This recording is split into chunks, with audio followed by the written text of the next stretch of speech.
Hi, Avicidarian families. I hope you are doing well.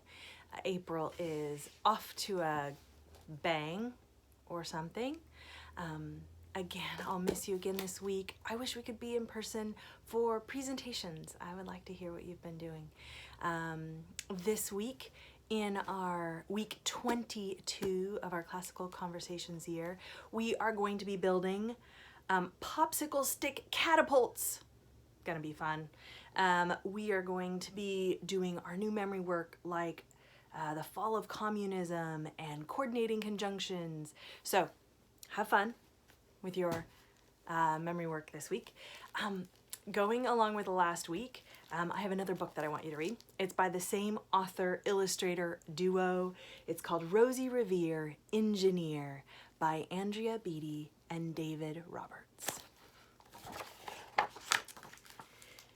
This is the story of Rosie Revere, who dreamed of becoming a great engineer. In Lila Greer's classroom at Blue River Creek, young Rosie sat shyly, not daring to speak. But when no one saw her, she peeked in the trash for treasures to add to her engineer stash. And late at night, Rosie rolled up her sleeves and built in her hideaway under the eaves.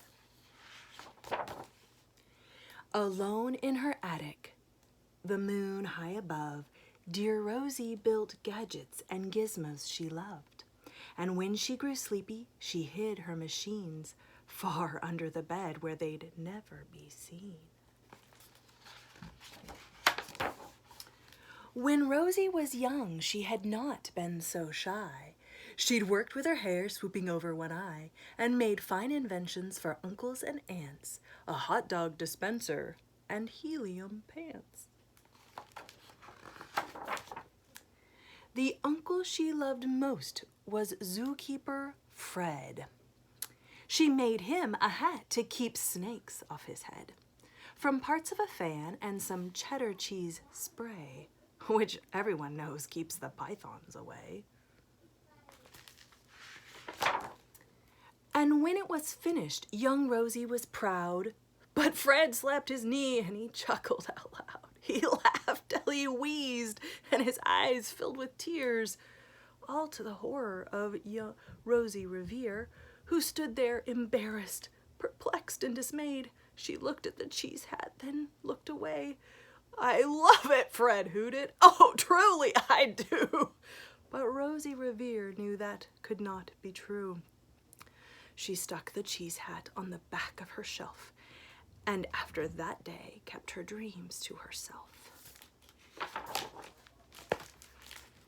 And that's how it went until one autumn day, her oldest relation showed up for a stay. Her great-great-aunt Rosie was a true dynamo who'd worked building airplanes a long time ago. She told Rosie tales of the things she had done and goals she had checked off her list one by one. She gave a sad smile as she looked to the sky. "The only thrill left on my list is to fly. But time never lingers as long as it seems. I'll chalk that one up to an old lady's dreams." That night, as Rosie lay wide-eyed in bed, a daring idea crept into her head. Could she build a gizmo to help her aunt fly? She looked at the cheese hat and said, "No, not I." But questions are tricky and some hold on tight, and this one kept Rosie awake through the night. So when dawn approached and red streaks lit the sky, young Rosie knew just how to make her aunt fly. She worked and she worked till the day was half gone. Then she hauled her cheese copter out onto the lawn to give her invention a test, just to see the ridiculous flop it might turn out to be.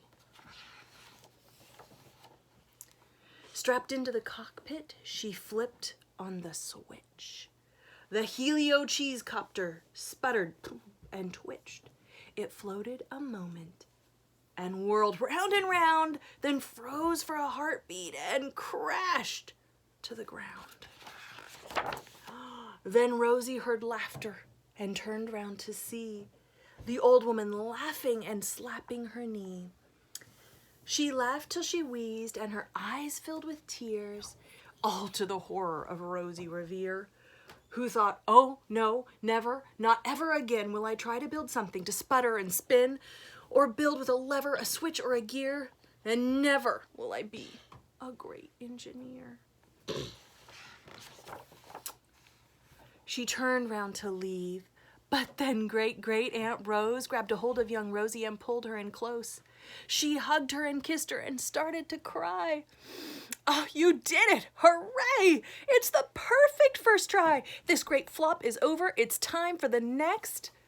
Young Rosie was baffled, embarrassed, perplexed. I failed, said dear Rosie. It's just made of trash. Didn't you see? The cheese copter crashed. Yes, said her great aunt, it's crashed, it is true. But first it did just what it needed to do. Before it crashed, Rosie, before that, it flew. Your brilliant first flop was a raging success. Come on, let's get busy and on to the next. She handed a notebook to Rosie Revere, who smiled at her aunt as it all became clear. Life might have its failures, but this was not it. The only true failure can come if you quit. They worked till the sun sneaked away to its bed. Aunt Rose tied her headscarf round Rosie's head and sent her to sleep with a smile ear to ear to dream the bold dreams of a great engineer. At Blue River Creek, all the kids in grade 2 build gizmos and gadgets and doohickeys too.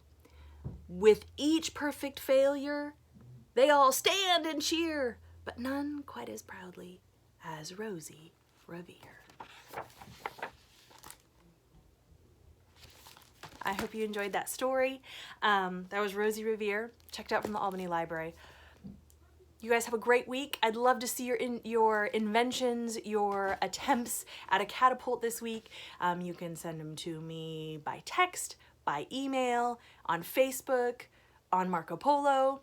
I love you all. Take care. Have a beautiful week. Bye-bye.